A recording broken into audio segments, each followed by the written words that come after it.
الأجل مولا مولا. اعوذ باللہ السمیع العلیم من الشیطان الرجیم. بسم اللہ الرحمن الرحیم. الحمد للہ رب العالمین والصلاة والسلام علی سید الانبیاء والمرسلین سیدنا و نبینا ابی القاسم محمد وعلی آلہ الطیبین الطاہرین المعصومین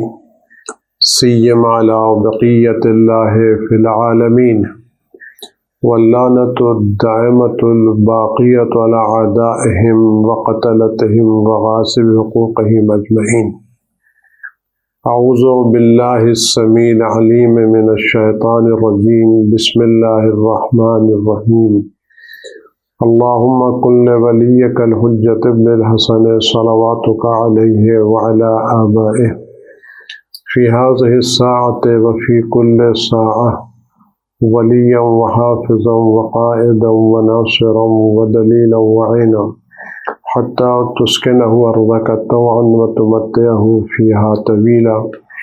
رب صل علی محمد وآل محمد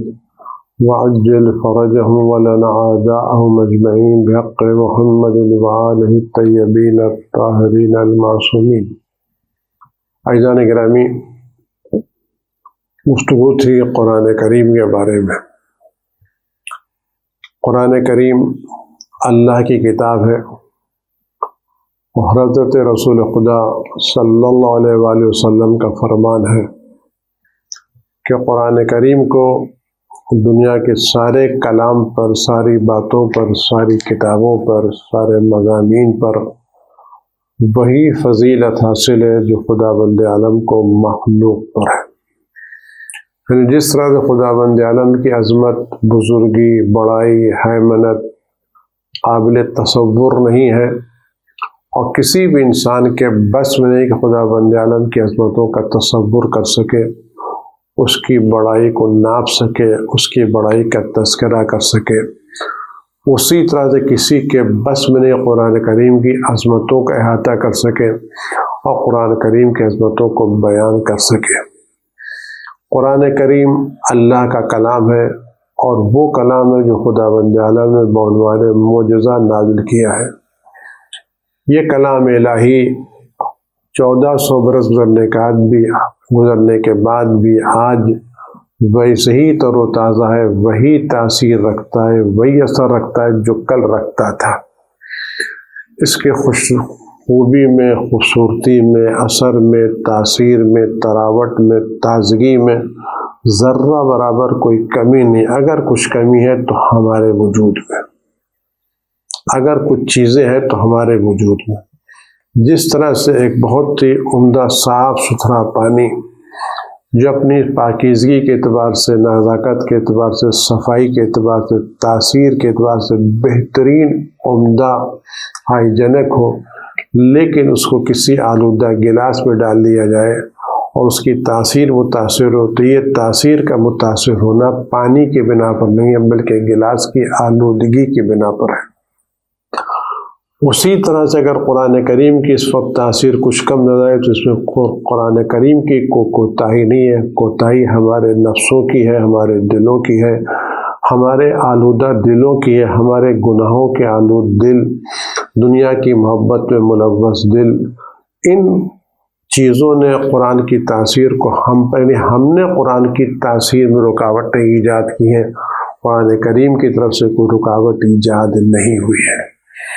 یہ ماہ مبارک رمضان قرآن کریم کا مہینہ ہے، مقدس مہینہ ہے. خدا بندہ اس مہینے کو تمام مہینوں پر برتری و فضیلت عطا کی ہے. اس پہلے بھی عرض کر چکے ہیں، آج بھی عرض کر رہا ہوں کہ ہمیں اس وقت جو لاک ڈاؤن کی صورتحال ہے، نئی صورتحال ہے، ہم مسجدوں میں نہیں جا سکتے، محفلوں میں نہیں جاتے، قرآنی کلاسز کو شروع نہیں کر سکتے، لیکن ہم اپنے گھروں میں آن لائن کلاسز کے سلسلے کو شروع کر سکتے ہیں. اس گھروں میں آن لائن کلاسز کے شروع کرنے کا فائدہ یہ ہوگا جو بات میں عرض کر رہا ہوں اس کو دہرا رہا ہوں تاکہ یہ بات آپ کے ذہنوں تک پہنچ جائے اور شاید کسی کے دل میں اتر جائے میری بات۔ اگر ہم مسجدوں میں قرآن پڑھتے ہیں گھروں میں، تو مسجدیں نور قرآن سے، آواز قرآن سے، تاثیر قرآن سے، برکات قرآن سے متاثر ہوں گی، لیکن ہمارے گھر اس سے خالی رہیں گے۔ لیکن اگر اس کورونا کی وبا کی بنا کے اوپر ہم مسجدوں میں نہیں، تو اس کو ایک سادہ سمجھے، توفیق سمجھے، اپنے گھروں میں قرآن کریم کی محفلیں منعقد کریں، آن لائن کلاسز کو خود اپنے بچوں کے ساتھ، اپنے خانوادے کے ساتھ ایک جگہ بیٹھیں اور آن لائن قرآن کریم کی کلاسیں، تلاوتیں، قرأتیں، تفسیریں، وضاحتیں اپنے گھر میں منعقد کریں اور اپنے گھر کی فضاؤں کو قرآنی آواز سے، قرآنی نور سے منور کریں۔ اور یہ بات عرض کر چکی، پھر عرض کر رہا ہوں کہ روایت میں کہ جو شخص سعید زندگی کا گزر کرنا چاہتا ہے، شہداء کی زندگی گزرنا چاہتا ہے، بلاؤں سے دور رہنا چاہتا ہے، قرآن کریم کی تلاوت کریں۔ اس دور میں اگر کوئی چیز ہمیں ان بلاؤں سے روک سکتی ہے، محفوظ رکھ سکتی ہے، تو ہمارے گھروں میں قرآن کریم کی آئیے اس مقدس مہینے میں اپنے گھروں کو قرآن کریم کی آیتوں سے منور کریں، مزین کریں، برکتوں سے اپنے گھروں کو آباد کریں اور شیطانی وسوسوں سے اپنے گھروں کو خالی، کیونکہ جس گھر میں قرآن کریم کی تلاوت ہوتی ہے اس گھر سے شیطان دور رہتے ہیں، ملائکہ کا آنا جانا رہا۔ گھر میں قرآن کریم کی نشستیں، قرآن کریم کی محفلیں، قرآن کریم کی باتیں آرائش کر کے اپنے گھروں کو ملائکہ کے آنے جانے کی جگہ قرار دیں۔ ہر جگہ پر کرفیو لگا ہوا، لیکن ملائکہ کا کوئی کرفیو، کوئی ملائکہ کو روک نہیں، ہر جگہ پر آنے جانے پر پابندی ہے، لیکن ملائکہ کے آنے جانے پر کوئی پابندی نہیں ہے۔ آپ اپنے گھروں میں قرآن کی محفلیں سجائیں، قرآن کی محفلیں منعقد کریں، آن لائن کلاسز شروع کریں۔ دیکھیے آپ کے گھر میں ملائکہ کا آنا جانا ہوتا ہے، ملائکہ آئیں گے، برکتیں آئیں گی، رحمتیں آئیں گی۔ بہرحال اس سلسلے میں اور بھی باتیں جو آپ خدمت میں گزارش کریں گے۔ گفتگو ہو رہی تھی قرآن کریم کی تحریف کے بارے میں، اس سلسلے میں کچھ باتیں، کچھ دلیلیں آپ خدمت میں پیش کی گئی۔ ہمارے علماء کرام شروع سے وہ علماء جن کو امام زمانہ علیہ الصلاۃ والسلام کی تائید حاصل ہے، جو حضرت ولی علیہ الصلاۃ والسلام کے مخلص افراد تھے، جن کو امام زمانہ علیہ السلام نے اپنا ولی، اپنا دوست قرار دیا ہے، وہ افراد جو امام زمانہ علیہ السلام کی دعاؤں سے پیدا ہوئے، جن کے امام زمانہ علیہ السلام نے تائید کی، تاکید کی، جن سے امام زمانہ علیہ السلام نے ملاقات کی، ان بزرگوں نے قرآن کے بارے میں کیا کہا ہے۔ البتہ یہ بات ہم آپ خدمت کو گزارش کر دینا چاہتے ہیں کہ کچھ لوگ ہم شیعوں کے اوپر یہ الزام و تہمتیں لگاتے ہیں کہ ہم قرآن میں تحریف کے قائل ہیں، اور ہمارا قرآن وہ قرآن نہیں جو بقیہ عام مسلمانوں کے گھروں میں پایا جاتا ہے۔ آپ یقین جانیں، اگر ہم کسی کو بھی اپنے گھر آ کے دیکھ لیں،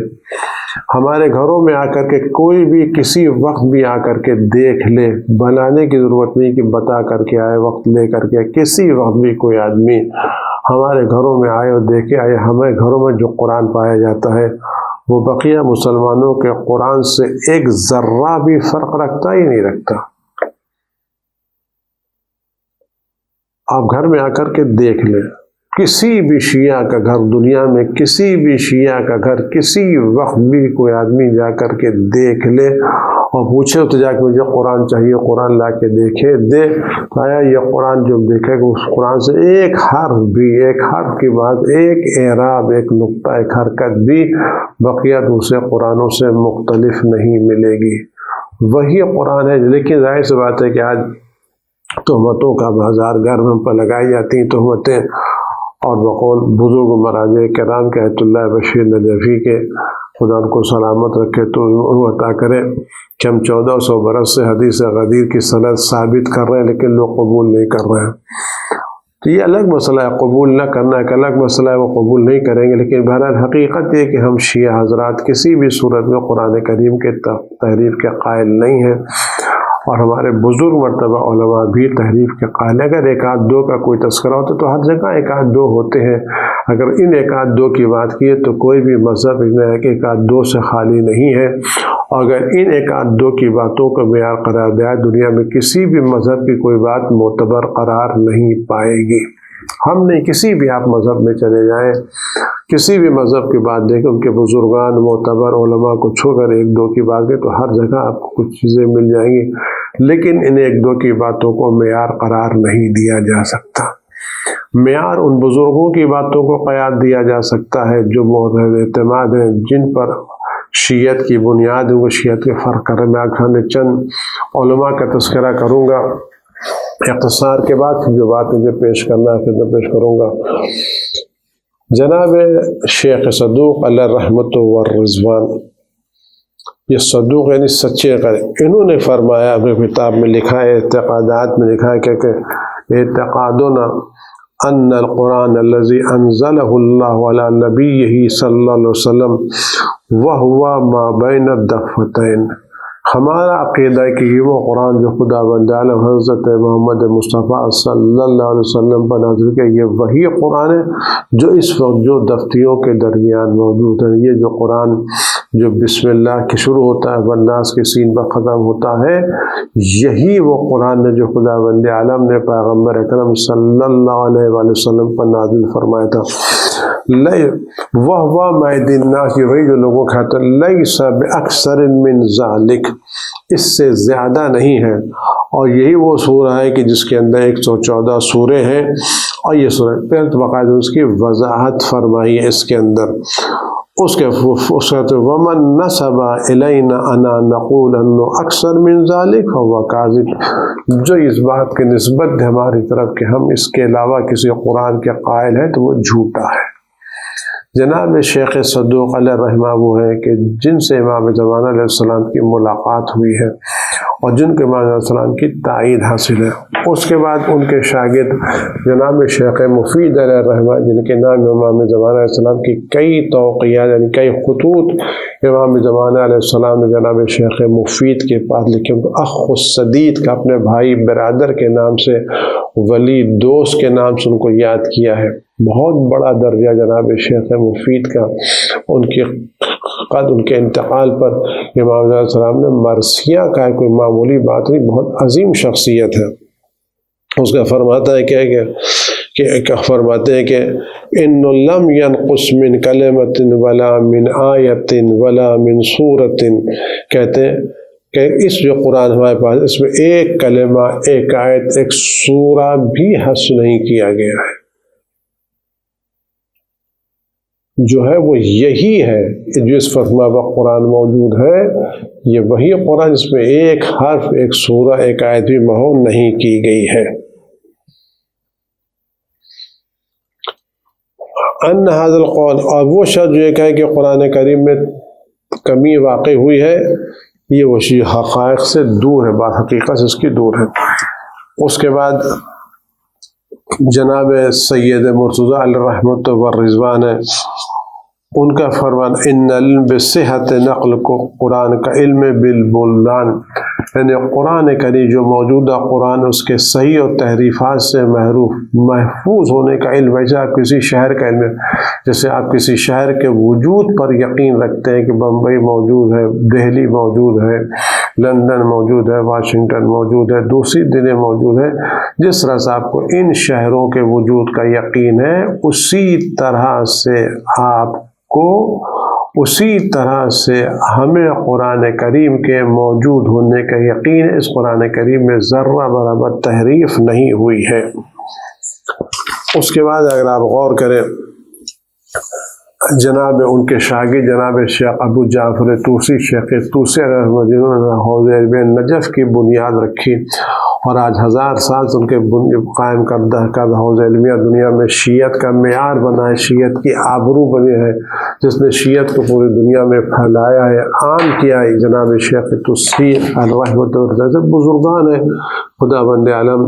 ان بزرگان کے درجات کو بلند سے بلند تر فرمائے، امام معصوم علیہ السلام کے بہترین انوار الہی میں شامل فرمائے، امام زمان علیہ السلام کی خاص عنایتیں ان بزرگوں کے شامل حال فرمائے، ان کو بلند ترین درجات نصیب فرمائے انشاءاللہ۔ فرمائے کہ اما الکلام فی زیادتہ و نقصان مما لا یلیق بی ایضا،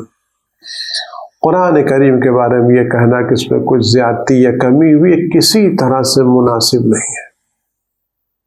کسی طرح سے مناسب نہیں ہے۔ فرماتے لأن الزیادۃ فیہ مجمع علیہ، کوئی کہ قرآن کریم میں زیادتی تو یہ بالکل بیہودہ بات ہے، باطل بات ہے، قابل قبول نہیں ہے۔ اسی طرح اگر کوئی کہ قرآن کریم میں کچھ چیز کم ہو گئی تو یہ بھی قابل قبول نہیں ہے۔ اس کے بعد جناب طبرسی صاحب کتاب تفسیر مجموع البیان وہ فرماتے ہیں کیا کہتے ہیں قرآن کریم کے بے یقینا قرآن کریم جو ہمارے پاس میں ذرہ بھر کوئی کمی کوئی ذاتی نہیں ہے، کیا کہتے ہیں فی ذیل قرآن ونقصی فإن اللہ یلیق بالتفسیر، یہ گفتگو کرنا کہ قرآن کریم میں کمی یا ذاتی اخلیق بعد قائل گفتگو بھی نہیں ہے۔ قرآن کریم میں ذرہ برابر کسی طرح کی تبدیلی نہیں ہے۔ اسی طرح سے کیا کہتے ہیں جناب سید ابن طاؤس علیہ رحمت و رضوان نے بھی فرمایا ہے کہ جناب فرمایا ہے کہ قرآن کریم یہ وہی ہے جو قرآن اللہ نے نازل فرمایا ہے، کیا کہتے ہیں۔ البتہ انہوں نے یہ کہا ہے کیا کہتے ہیں اگر کوئی شخص یہ ذاتی کی ذات ہے کہ صاحب اس میں قرآن کریم میں کوئی اضافہ کیا ہے، کمی کی گئی ہے، تو یہ اضافہ اور زیادتی اگر کوئی قائل ہے تو ہم سے منسوب نہیں ہے، بلکہ یہ ان لوگوں کے بزرگوں سے منسوب ہے جن کی نسبتیں دی گئی ہیں۔ اس قرآن میں زیادتی یا کمی کا تعلق ہم سے نہیں ہے، ہم کسی طرح کی زیادتی یا کمی کے قائل نہیں ہے، کیا کہتے ہیں۔ اس کا جناب علامہ حلی رحمۃ صاحب علامہ حلی، ظاہر بات ہے کہ آج کل تو القاب عام ہو گئے ہیں، جس کا دل چاہتا ہے جو لقب لے لیتا ہے۔ القاب اسی طرح آج کل القاب کی اہمیتیں بھی کم ہو گئی، پہلے القاب کی اہمیتیں تھیں، لیکن اب تو جو بھی جس کو بھی جو لقب جس کا دل چاہے، جو جس سے متاثر ہو جائے، جو جس کا عقیدت مند ہو جائے، اس کو وہ لقب دے دیتا۔ آج کل القاب کا ایک بازار ہے جو کھلا ہوا ہے۔ لیکن علامہ حلی جب فقہ کی دنیا میں نام لیا علامہ کا تو اس سے مراد جناب علامہ حلی ہوتے ہیں، جن کے قبر مطہر نجف اشرف میں مولا کائنات کے دروازے پر واقع ہے، جن کا درجہ ہے خدا بند عالم نے ان کو وہ درجہ دیا ہے کہ اگر آپ حرم میں داخل ہوں تو دار باب القبر ہے تو دائنے ہاتھ کے جو دوسرا دروازہ ہے اس پہ علامہ حلی کی قبر مطہر ہے۔ یہ مولا کے دربان ہے، عجیب درجہ ان کو ملا ہے علامہ حلی کے لقب ہے۔ تو علامہ سے مراد علامہ حلی ہوتے ہیں جن کی کتابیں جو اسلام کو بڑا، شیعت کو بڑا فائدہ پہنچایا ہے۔ فرماتے ہیں کیا کہتے ہیں کہ فرمایا الحق ان لا تبدیل ولا تاخیر ولا تقدیم فی وان لم یزد ولم ينقص، حق یہ کہ قرآن کریم میں نہ تبدیلی ہوئی ہے، نہ مؤخر ہوا ہے، نہ مقدم ہوا ہے، نہ کچھ کمی ہوئی نہ اضافہ ہوا ہے۔ نعوذ باللہ تعالی من ان یعتقد مثل ذلک، ہم خدا سے اس طرح عقائد کے خدا سے پناہ مانگتے ہیں، ہم عقائد خدا سے پناہ مانگتے ہیں۔ تو علامہ حلی بھی فرماتے ہیں قرآن کریم میں کسی طرح کی تحریف نہیں ہے۔ اسی طرح سے اور بھی جو محقق ثانی بھی اسی کی بات کے قائل ہیں، فتح اللہ کاشانی سے کہہ رہا ہے جناب قاضی نور اللہ شوستری، جن کا مزار جو ہمارے کیا شہید ثالث کے نام سے مشہور ہے، جن کا مزار آگرے میں مشہور ہے، جو واقعاً شاہ جن نے واقعاً خدمتیں کی، یہ علماء ہوئے جن کے احسانات ہیں ہمارے اوپر، یہ علماء ہوئے جن کے احسانات ہیں ہمارے اوپر، جن نے آج اپنی قربانیاں دے کر کے شہادت قبول کر کے ہم تک مذہب تشیع کو پہنچایا ہے، ہمارے مذہب کو بچایا ہے۔ یہ قربانیاں دی ان لوگوں نے، اور ان کی قربانیاں کسی جو شاہ کو شہید کیا گیا کسی غرض کی بنا پر کسی زمین نہیں لی تھی، کسی کا مال نہیں ہڑپ کیا تھا، کسی کو قتل نہیں کیا تھا، یہ شہید ہوئے مذہب حق کی حمایت کی خاطر۔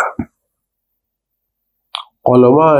دوسرے مذہب کے علماء کے حسد نے ان کو شہادت کے درجے تک پہنچایا۔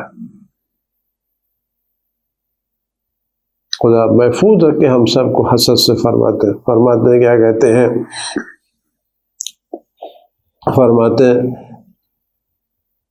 فرماتے وما نسب الى الشیعہ من القول بوقوع التغییر فی القرآن لیس مما قال به، جو شیعوں تک منسوب کیا جاتا ہے یہ شیعہ علماء کا کہ جس بات منسوخ شیعہ قرآن کریم میں تحریف تبدیلی کے قائل ہے،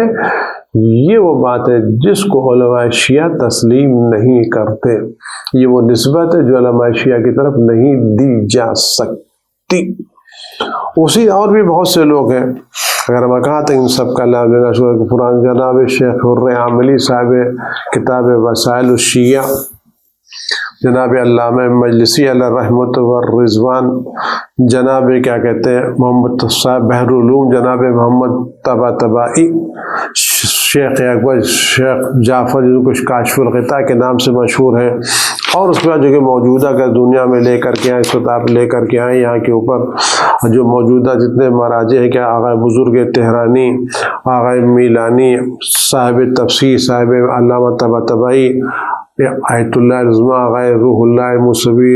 خمینی رحمۃ اللہ علیہ، سید ابو القاسم خوئی رحمۃ اللہ، یہ سب مراجع کرام جتنے بھی ہیں، آغا محمد رضا گل پاگانی رحمۃ اللہ علیہ، آغا سید شاہ، تمام مراجع بزرگان جتنے بھی اس وقت سے لے کے آج تک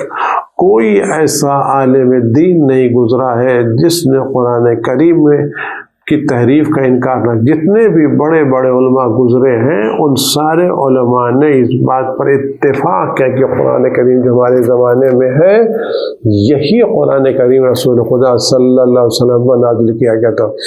اس میں بقیہ میں کوئی تبدیلی واقع نہیں ہوئی ہے۔ لہذا اگر کوئی شخص اس دور میں قرآن کریم کی تحریف کی بات کرے کہ قرآن کریم میں کچھ اضافہ ہو گیا ہے یا کچھ کمی ہو گئی، تو نظریہ شیعوں کا نظریہ نہیں ہے، یہ نظریہ ہمارا نظریہ نہیں ہے، یہ نظریہ کسی اور ہو سکتا ہے۔ اس طرح کی باتیں جب بھی ہوتی ہیں تو مسلمانوں میں اختلافات ایجاد کرنے کے لوگوں کو، لیکن اس صورت میں میری گزارش آپ تمام حضرات سے ہے کن طرح کے مسائل میں الجھنے کے بجائے ہم اس کا جواب اس طرح سے دیں کہ اس سال رمضان میں زیادہ سے زیادہ قرآن کریم کی مجلسیں منعقد کریں، نشستیں منعقد کریں، اپنے گھروں میں محفلوں میں جہاں جہاں ممکن قرآن کریم کی جلسات اور نشستیں زیادہ سے زیادہ کریں، خود بھی زیادہ سے زیادہ قرآن پڑھیں، لوگوں کو بھی زیادہ سے زیادہ قرآن پڑھنے کی ترغیب دلائیں۔ یہ گزارش آپ اس کا جواب ہی ہے، اس کا جواب یہ کہ جو قرآن پر جتنا اعتراض کرے اتنا ہی ہمارا قرآن سے تمسک بڑھتا چلا جانا چاہیے۔ خدا ہم سب کو اس مقدس مہینے میں اس عظیم ترین کتاب کی بہترین تلاوت کی، تفسیر کی، سمجھنے کی تفسیر توفیق کرے، اور اس مقدس مہینے کی مقدس راتوں میں ہمارے امام وقت علیہ السلام کا ظہور جلد از جلد مقدر و معین فرمائے، تاکہ ہم اس مقدس مہینے میں خود امام ناطق کی زبانی، قرآن ناطق کی زبانی، قرآن صامت کی تلاوت سن سکیں۔ ان کی زبان مقدس قرآن کریم کی تلاوت سننے کا مزہ ہی کچھ اور ہے۔ کیا واقعی مزہ ہوگا قرآن ناطق سے قرآن صامت کی تلاوت کا سننا، ایک ایک لفظ جو زبان مبارک امام سے نکلے گا اس کی تاثیر الگ ہوگی۔ وہ الحمد جو امام کی زبانی سنا جائے، وہ قل اللہ جو امام کی زبانی سنا جائے، اس کی تاثیر ہی کچھ اور ہے۔ خدا ہم سب کو، آپ سب کو اس مقدس مہینے میں اس وجود مقدس، اس خلیفہ الہی، اس حجت خدا کی زبان مبارک سے قرآن کریم کی آیتوں کی تلاوت سننے کی سعادت نصیب فرمائے، اور ان کے نور انور، چہرے انور کی زیارت ہم سب کو نصیب فرمائے، ان کی بہترین خدمتوں کی توفیق عنایت فرمائے۔ والسلام علیکم ورحمۃ اللہ وبرکاتہ۔ اللهم صل على محمد وآل محمد وعجل فرجهم